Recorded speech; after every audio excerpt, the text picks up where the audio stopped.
നമസ്കാരം. ഞാനിന്നിവിടെ പറയാൻ പോകുന്നത് ഹനുമാൻ ചാലീസയിലത്തെ 18ാമത്തെ ശ്ലോകമാണ്. ഭയങ്കര ഇമ്പോർട്ടൻ്റ് ആയിട്ടുള്ള ശ്ലോകമാണിത്. തന്നെയല്ല, ഹനുമാൻ സ്വാമിയുടെ ചെറിയൊരു കുസൃതിയെ പറ്റിയാണ് ഇവിടെ പറയുന്നത്. എന്താണ് ആ ചെറിയ കുസൃതി എന്ന് അറിയാൻ ആഗ്രഹമുണ്ടോ? ഇവിടെ പറയാം. ആ ശ്ലോകം ആദ്യം പറയാം. ശ്ലോകമാണ് ജുഗ് സഹസ്രജോജന പർബാനു ലീല്യോട്ടാഹി മധുർ ഫൽ ജാനു. അപ്പോൾ ഇവിടെ പറയുന്നത് ഹനുമാൻ സ്വാമിക്ക് ജുഗ് സഹസ്ര ജോജൻ പർ ഭാനു. ഭാനു എന്ന് വെച്ചാൽ സൂര്യൻ. അപ്പോൾ ഭൂമിയിൽ നിന്ന് സൂര്യൻ്റെ കണക്കാണ് അവിടെ പറഞ്ഞിരിക്കുന്നത്. അപ്പം അത്രയും ദൂരം നിൽക്കുന്ന സൂര്യനെ ഹനുമാൻ സ്വാമി എന്താ വിചാരിച്ചേ? ലീല്യോ താഹി മധുർ ഫൽ ജാനു. ലീല്യോ എന്ന് വെച്ചാൽ കഴിക്കാൻ പറ്റുന്ന മധുരമുള്ള ഒരു ഫലമാണ് വിചാരിച്ചു ആൾ. എന്നിട്ട് അത് കഴിക്കാനായിട്ട് പോയി. ഭൂമിയിൽ നിന്ന് ഒറ്റച്ചാട്ടത്തിന് അങ്ങോട്ട്. അപ്പോൾ ആ ഒറ്റച്ചാട്ടത്തിന് എത്തിയ ദൂരം എത്രയാണെന്നറിയോ? 8 ഫീറ്റോ 10 ഫീറ്റോ 25 മീറ്ററോ അങ്ങനെയൊന്നുമല്ല. ആ ദൂരം ഞാൻ പറഞ്ഞുതരാം. അതാണ് ഫസ്റ്റ് ലൈൻ പറയുന്നത്. ജുഗ്. ജുഗ് എന്ന് വെച്ചാൽ 4 യുഗങ്ങൾ കൂടിയതാണ് ഒരു ജുഗ്. ഏതൊക്കെയാണ് 4 യുഗം? സത്യുഗം, അതിൻ്റെ ഒരു കണക്കുണ്ട്. ത്രേതായുഗം ഇത്ര വർഷം എന്നുള്ളൊരു കണക്കുണ്ട്. ദ്വാപരയുഗത്തിന് അതേപോലെ കണക്കുണ്ട്. കലിയുഗത്തിൻ്റെ കണക്കുണ്ട്. ആ കണക്ക് എങ്ങനെയാണെന്ന് വെച്ചാൽ കലിയുഗം 1200 വർഷം, ദ്വാപരയുഗം 2400 വർഷം, ത്രേതായുഗം 3600 വർഷം, സത്യുഗം 4800 വർഷം. അപ്പോൾ ഈ 4 യുഗങ്ങളും കൂടി കൂട്ടിയാൽ നമുക്ക് കിട്ടുക 12000 വർഷം. അതിനാണ് ഒരു ജുഗ് എന്ന് പറഞ്ഞിരിക്കുന്നത്. അത് കഴിഞ്ഞാൽ സഹസ്രം. അപ്പോൾ ഈ യുഗത്തിന് സഹസ്രം കൊണ്ട് മൾട്ടിപ്ലൈ ചെയ്യുക. സഹസ്രം എന്ന് വെച്ചാൽ 1000 വർഷം. 1000. അപ്പോൾ 12000 ഇൻറ്റു 1000. ഇനി ജോജൻ. അത് കഴിഞ്ഞാൽ പറഞ്ഞിരിക്കുന്നത് ജോജൻ. ജോജൻ എന്ന് വെച്ചാൽ 8 മൈലിനാണ് ഒരു ജോജൻ എന്ന് പറയുക. അപ്പോൾ മൾട്ടിപ്ലൈ ബൈ 8. ഇനി ഈ മൈലിനെ നമ്മൾ കിലോമീറ്ററിൽ കൺവേർട്ട് ചെയ്യാനായിട്ട് 1.6 കൊണ്ട് മൾട്ടിപ്ലൈ ചെയ്യാം. മൈലായിട്ടും കാൽക്കുലേറ്റ്. ഇവിടെ മൈലായിട്ടാണ് കാൽക്കുലേറ്റ് പറഞ്ഞിരിക്കുന്നത്. നമ്മൾ അത് ഒത്തിരി കൂടി അറിവ് കിട്ടാനായിട്ട് നമ്മൾ അതിനെ ഇൻറ്റു 1.6 കിലോമീറ്റർ ആക്കി കൺവേർട്ട് ചെയ്യണം. അപ്പോൾ അങ്ങനെ നമ്മൾ ഇത് 4ഉം കൂടി മൾട്ടിപ്ലൈ ചെയ്യാന്ന് വെച്ചാൽ 12000 ഇൻറ്റു 1000 ഇൻറ്റു 8 ഇൻറ്റു 1.6. ഇത് കാൽക്കുലേറ്റ് ചെയ്യുമ്പോൾ നമുക്ക് കിട്ടുന്നത് 15,36,00,000 കിലോമീറ്ററാണ്. ഇന്നിപ്പോൾ നാസ നമ്മുടെ സയൻറ്റിഫിക് രീതിയിൽ കാൽക്കുലേറ്റ് ചെയ്യുമ്പോൾ 15 കോടിയുടെ അടുത്ത് ആ ദൂരം ഉണ്ടെന്നുള്ളത് അവരും ക്ലിയർ ആയിട്ട് പറയുന്നുണ്ട്. അപ്പോൾ അന്ന് ഈ ശ്ലോകം എഴുതിയ സന്ത് തുളസിദാസ് ജി എങ്ങനെയാണ് ഈ കണക്ക് പറഞ്ഞത്? എന്തായിരുന്നു അവരെ കണക്ക് ചെയ്യാനുള്ള കാൽക്കുലേഷൻ ചെയ്തത്? എന്ത് എക്യുപ്മെൻറ്റ് വെച്ചാണ് ചെയ്തത്? അപ്പോൾ അന്നത്തെ സന്തുമാർ, അല്ലെങ്കിൽ നമ്മുടെ സനാതന ധർമ്മത്തിൽ, അല്ലെങ്കിൽ നമ്മുടെ ഭാരതത്തിൽ അന്നത്തെ എല്ലാ യോഗിമാരും മുനിമാരും മഹർഷിമാർ, അല്ലെങ്കിൽ നോർമൽ, ഇപ്പോൾ സന്ത് തുളസിദാസൊക്കെ നമ്മുടെ നോർമൽ ജീവിതം ജീവിച്ചിരുന്ന, പക്ഷേ ഒരു നല്ലൊരു മഹാപുരുഷനും കൂടിയായിരുന്നു. അദ്ദേഹം ഹിമാലയത്തിൽ പോയിട്ടൊന്നല്ല ഇരുന്നത്. അയാളുടെ നാട്ടിൽ, സ്വന്തം നാട്ടിലാണ് അയാൾ താമസിക്കുന്നത്. അന്നത്തെ ഓരോരുത്തരുടെയും അന്നത്തെ കാലത്തെ പഠിപ്പിൻ്റെ ഗുണമായിരുന്നു അത്. കാരണം അവർക്കൊക്കെ ഈ കാൽക്കുലേഷൻ ചെയ്യാനായിട്ട് നമുക്ക് നമ്മുടെ ഓരോരുത്തർക്കും, ഓരോ മനുഷ്യനും നമ്മുടെ നമ്മളിപ്പോൾ തൊട്ട് നിൽക്കുന്ന ഈ ശരീരം നമ്മുടെ സ്ഥൂല ശരീരം എന്ന് പറയും. പക്ഷെ ഇത് കൂടാണ്ട് നമുക്ക് 7 സൂക്ഷ്മ ശരീരങ്ങളുണ്ടെന്നാണ് ഗുരുക്കന്മാർ പറഞ്ഞത്.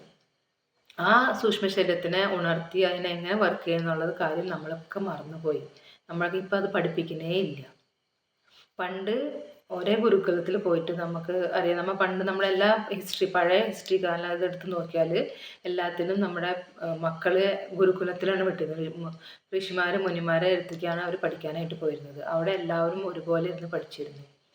അന്ന് അവർക്കൊക്കെ ഈ സൂക്ഷ്മ ശരീരത്തിനെ ഉണർത്താനും അത് എങ്ങനെ ഉപയോഗിക്കണമെന്നും എങ്ങനെ ചെയ്യണമെന്നുള്ളതൊക്കെ പഠിപ്പിച്ചു കൊടുത്തിരുന്നു. പക്ഷെ ആ കാലത്തെ ഗുരുകുലം എല്ലാം നമ്മൾ നശിപ്പിച്ചു കളഞ്ഞു, നശിപ്പിച്ചുണ്ടാക്കി പുതിയ ആൾക്കാർ എന്നിട്ട് വേണ്ടാത്ത കുറേതാണ് ഇപ്പം നമ്മൾ പഠിച്ചുകൊണ്ടിരിക്കുന്നത്. അതിലേക്ക് നമ്മൾ തിരിച്ചു പോകണം. നമ്മൾ വിവേകാനന്ദ സ്വാമി പറഞ്ഞ പോലെ ഗോ ബാക്ക് ടു വേദാസ്. അപ്പം എല്ലാവരോടും എൻ്റെ അഭ്യർത്ഥനയാണ്, ഗോ ബാക്ക് ടു വേദാസ്. നമ്മുടെ പുതിയ പഠിത്തത്തിനെ കൊണ്ട് ഒരു ഗുണം കിട്ടണില്ല. ഞാനും കുറേയൊക്കെ പഠിച്ചു, പക്ഷെ അതൊന്നും ജീവിതത്തിൽ ഉപയോഗത്തിലൊന്നും അത് വന്നിട്ടില്ല. ഞാൻ പറയില്ല, സൈൻ കോസ് തീറ്റ എന്നൊക്കെ പഠിച്ചത് എന്ത് ഉപയോഗം അതുകൊണ്ടുണ്ടായത്? ഇതുവരെ ആ ബുക്കിൽ എഴുതിയിട്ട് ആ പേപ്പറിൽ എഴുതിയിട്ട് മാർക്ക് ടീച്ചർമാർ തന്നതല്ലാണ്ട് ജീവിതത്തിൽ അത് 5 പൈസയ്ക്ക് ഉപയോഗം വന്നിട്ടില്ല. അങ്ങനത്തെ കുറേ വേണ്ടാത്ത കാര്യങ്ങളാണ് നമ്മൾ ഇന്നും പഠിച്ചുകൊണ്ടിരിക്കുന്നത്.